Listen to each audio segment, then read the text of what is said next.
Hello everybody, welcome to Unleash This Book Reviews. Oh my god.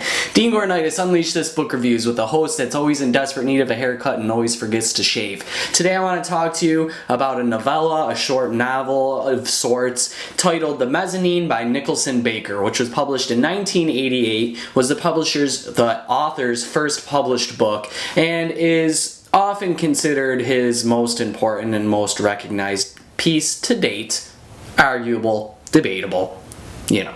Anyways, The Mezzanine follows the character of Howie, who is your average everyday office working employee. And on the surface, the story follows Howie as he makes his way up the escalator to the mezzanine where his office cubicle is. But when you dig a little bit deeper, what the story really is about is the human mind and the weird thoughts and the thought process that it goes through in its typical mundane everyday day-to-day life. But there's a little twist on that. Whereas the normal human mind seems to kind of take tangents here and there and never really seems to fully think out one thought to the end, this story kind of combats that and really does give the fully fleshed out thought to its conclusion.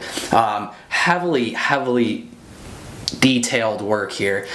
You're talking about really sort of what would be considered everyday boring things, but talked about with such energy and like accuracy and precision to the smallest of details that you can't help but get kind of wrapped up in it as well.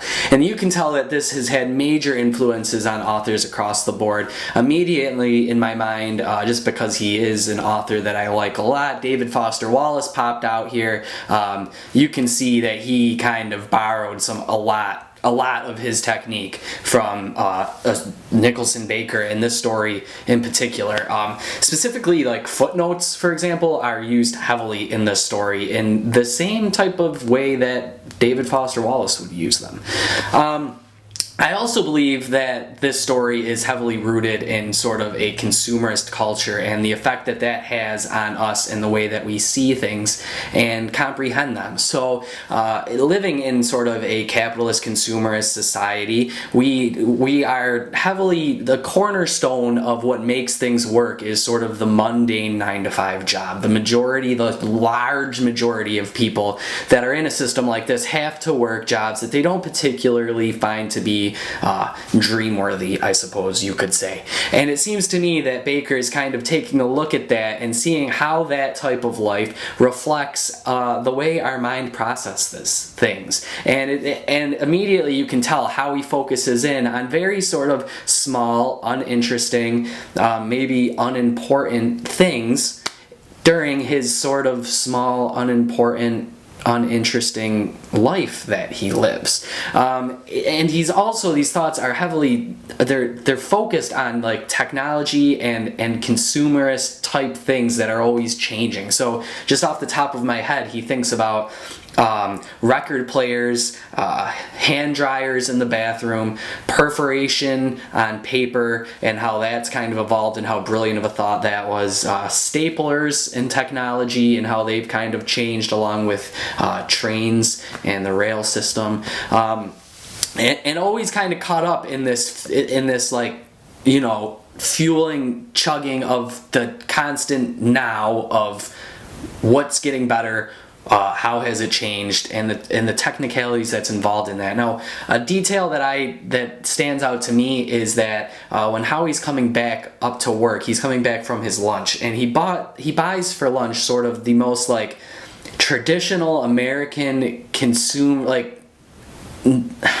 nostalgic, I guess, meal that you can think of outside of maybe a hamburger. But he gets a hot dog, popcorn, milk, and a cookie for lunch. And to me that just screams like typical like early American 9-to-5 office worker. I don't know. There's also a bit of like circus in there too, but I highly doubt these food choices were picked at random. They certainly say something about Howie and the world that he lives in.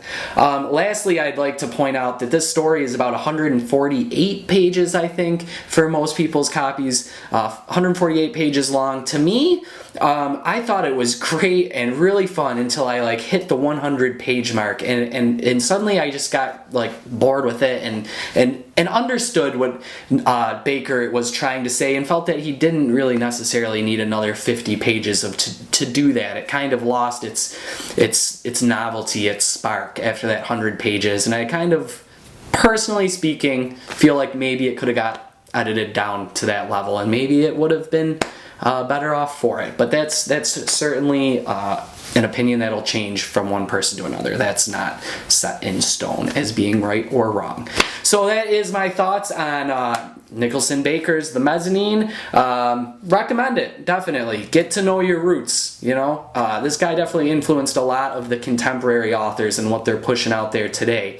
And it helps to know that kind of stuff. So definitely well worth a read, worth an analysis of your own, and I'd like to hear what you guys think of it in the comment section. Let me know, let's talk about it. Don't forget to subscribe if you haven't subscribed yet. I know lots of you guys have because you're awesome, and even if you haven't yet, you're awesome too, I swear. Like down below, that always helps to spread the word, and follow me on Twitter, which is also in the description box, because it's cool to talk all the time on my cell phone, wherever I am, all the time. Right? I don't know. Whatever. I'll see you guys next week. Thanks.